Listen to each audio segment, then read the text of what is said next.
So before recording this video, I polled everybody on the channel and asked which villain in the Dragon Prince is your favorite.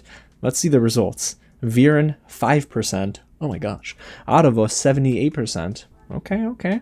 Claudia, 16%. Oh, all right, Claudia. And Cassif, 1%? Who voted for Cassif?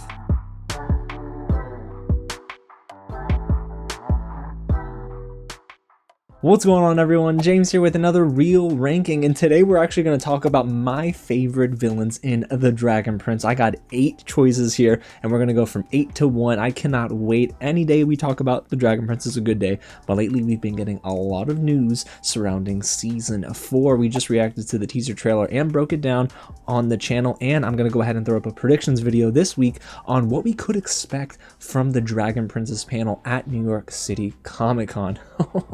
I'm very excited about that one. But guys, before we get started and get into my ranking, if it is your first time here at the channel, welcome to Real James, where I love talking about movies, TV, and all the news in between. So if you do too, go ahead and hit the big red button below, subscribe to the channel, tap on that bell, and hit the thumbs up button if you're a big fan of the Dragon Prince. And guys, of course, I'm gonna need you to throw your ranking down below. Hey, you can include different villains than I include, and I mean, if you disagree with me, let me know, but if you agree, it's always nice to let me know as well. Alrighty guys, so you know what, let's waste no more time and let's get into this. Like I said, we got 8 villains that I'm ranking here in the Dragon Prince from seasons 1 to 3, so let's begin with number 8. And you might even disagree with me, but number 8 is Kessa. She's the Sunfire Queen that sentenced Amaya to death. Well, at first. Yeah, I know. Maybe you don't consider her a villain, but for me, she sentenced Amaya to death. If it wasn't for Janai just like going and saying, like, let me convince you to not kill her, we would have had a dead Aunt Amaya on our hands, and that would have all been because of Kessa. Now, I understand the difference between the Sunfire Elves and the humans, and they have a lot of differences, right? And they definitely do not like each other. But I looked at Kessa and I thought, you know, okay, she's a villain, but she's probably not the biggest villain, which is why Aaravos killed her, seeing that maybe he had no use for her. So, okay, did I feel bad when Kessa died? Yes, but do I think she's a villain? I think there's an argument to be made. So I have her at number 8, but that's because, well, she's not the most villainy of all the different villains on this list. So let's get right into number 7, and that is Salir.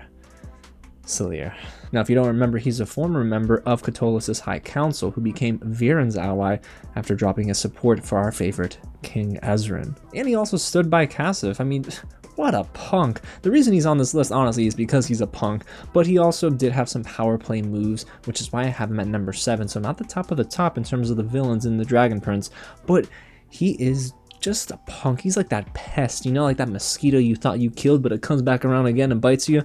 That is Salir in a nutshell. But the dude, I think, was what was it? He was sentenced to high treason, life in prison type of deal. Guys, Salir's done. He's a non-factor in season 4, I think. So you know what? Let's move on to number 6. A group that might not be a non-factor in season 4. And this is a pick you're also probably going to be upset at me for including on this list, but the Moonshadow Elves as a group, I think, can be considered villains in the Dragon Prince to a certain degree. This might actually be the most controversial choice that I have on this list because, yes, they did take part in killing King Harrow, which to me makes them a villain because King Harrow was a part of the good guys, right? You know, the protagonist of this story. But I do think there's a case to be made for the redemption arc. So I think in season 4, even at the end of season 3, to be honest, we started learning more about the Moonshadow Elves, Runan, and the gang, and that they're really not villains, but in season 1 I think you could consider them villains. So I added them here anyway, and they're number 6 because that blade work, it's fire. So you know what, let's get into number 5. So we're into my top 5 guys here with Zyrad? I guess you pronounce it Zyard, right? Well, anyway, this is the first human mage, if you don't remember, of course, that practiced dark magic. His ritual staff, or whatever the case, whatever you call that, was passed down and eventually got into the possession of Viren. So this dude has a large part to play in that dark magic that really hurt the good guys. It hurt everyone in Catullus and everyone across the world in the Dragon Prince. And I do think the reason I have him at number 5 is because we got a little bit more of his backstory in those flashback episodes. I think most notably in season 3, the Sol Regum episode. But yeah, this dude was really intimidating, I'm not gonna lie, in those flashback episodes. But Zyard is just one of those characters who, he look at him and he just screams villain. But because of his, well, importance in terms of getting the dark magic out there in the world, that is, to me, grounds for a villain. So you know what, let's go ahead and move on to number 4. And I can't believe I'm gonna say this now. Number 4 is Kasif. I know, listen, I wasn't the one that would have voted for Kasif, but man, I just think that even though he was only a jerk prior to him turning into this beast, he at least proved to be a formidable villain in season 3. He was a pain in the butt for all of the antagonists, and especially for all of our favorite heroes in season 3. But Kasif was pretty intimidating, guys. That dude, you know, whatever he got turned into, that beast, well, that would have taken out, or did take out, a large chunk of the army that we were, of course, rooting for in season 3. So Kasif for me is a number 4 kind of villain. He's close to the top, but he's not at the top. But I do have a very interesting top 3 for you guys. And at number 3 is Aaravos. Now listen, I can explain. I think at one point Aaravos was my number 1 villain in The Dragon Prince, but after giving it some thought, it's not that I think he's not a great villain. I do think he's awesome, he's intimidating, and he's setting up to be a villain in season 4 that could eventually catapult him to my number 1 spot. But for right now, I think he's intimidating, but he doesn't necessarily have a lot of that backstory that makes me feel like he's a complex villain. Is he powerful? Yes, but this list is not about villains that I think can win in a fight. It's about my favorite villains that somehow, some way get me to either see their point of view or that I feel for, and I don't necessarily know I've ever felt for Aaravos, and I've never seen his point of view. Seriously, guys, I do not agree with Aaravos in the least, but I will tell you that Aaravos is a great character, wonderful voice work. I think that Aaravos in season 4, I mean, it's literally titled Mystery of Aaravos. We're going to learn more about this character, and I do think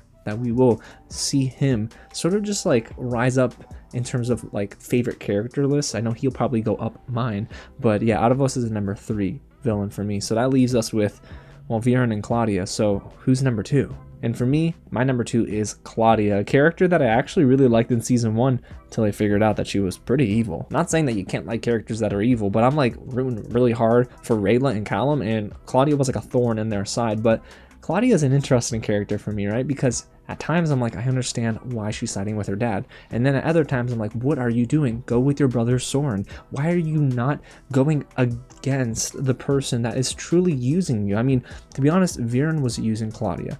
And then Viren recognized, oh my gosh, I can't believe I used my own daughter. And now Aaravos is using both of them. So it's like, Claudia, girl, you sided with the one person that got you into this mess. But, you know, I can't blame anyone but Claudia. However, I do like that Claudia is always seemingly building a bond in a way, in a weird way, with Callum. And it's almost like there's a little bit of sympathy that I have for Claudia, which makes me think, yeah, Claudia is one of the best villains in The Dragon Prince. But there is that gray area. And I wonder if in season 4 they're going to explore that gray area. And maybe, just maybe, Claudia sees that Aaravos, he ain't nothing to mess with, so let me go ahead and join my brother, Callum, Rayla, and everybody else. Alrighty guys, time for my number 1, and that is, yes, you probably guessed it by now, Viren. I ain't calling him Lord Viren, but Viren is my number 1 villain in The Dragon Prince, and you know what? It's because of his complexity as a character. This is someone that I genuinely didn't think that I would even like gravitate towards in this series, especially after learning he had some ulterior motives when it came to his relationship and friendship with King Harrow.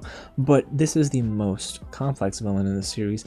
I love Viren and the way they're writing this character. He's sinister, you kind of feel for him, and then you see that he's helpless and powerless, especially with those first look images and footage, little bits of those clips that we've been seeing where you can tell Viren is totally depleted. Maybe he's lost most of his power, but the dude is basically, he has no control over anything anymore.